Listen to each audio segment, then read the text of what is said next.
Mr. President, for those of us fortunate enough to keep our jobs during this global pandemic and the economic crisis that has followed, working from home has become the norm rather than the exception.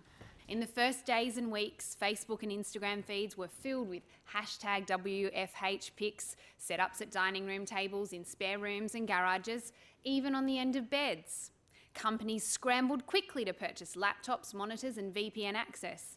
Instead of a luxury requested by workers, working from home has been imposed by employers, the only way to keep companies and organisations productive during this pandemic. Here in the Parliament, things have adapted quickly as well. There have been many procedural changes in this chamber. Virtual public hearings for committee inquiries have become common. The New South Wales Executive Council, like many boards and local councils, are now able to hold meetings virtually for the first time. As with so much of our parliamentary system, there is a rich history surrounding so many of the procedures that were quickly changed. Some date back to colonial times. But as we've seen across so many workplaces, there's often no good excuse for not modernising our traditional practices other than this is the way we've always done it. Although we have quickly adopted to working from home, the first month didn't reflect the full benefits that flexible work has to offer.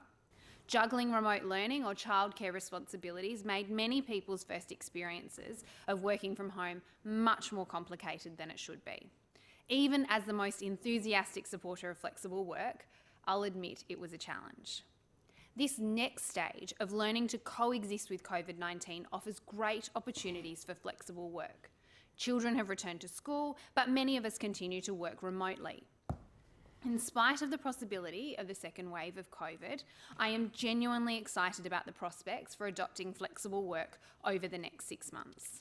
We are well positioned to make lasting changes to the way we work. One of the main barriers to implementing flexible work is outlaying the costs for the infrastructure required.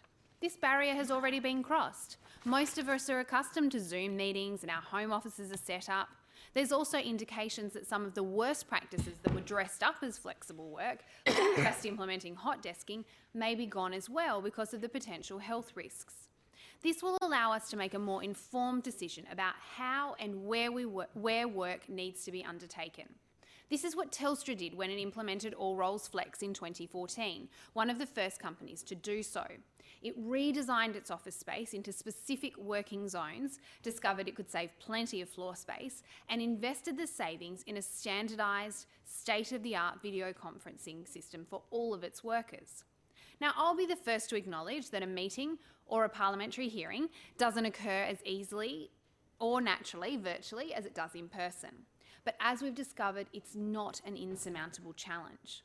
Like many others, I have advocated for flexible work for years. As so many have now discovered, a more flexible approach to work allows employers to better balance their work and their life. But flexible working is actually much more than just working from home. It's about rethinking the way we work. Pre-COVID, this could have included an earlier or a later starting time to allow school drop-offs or pick-ups, or university study, or even an early morning surf.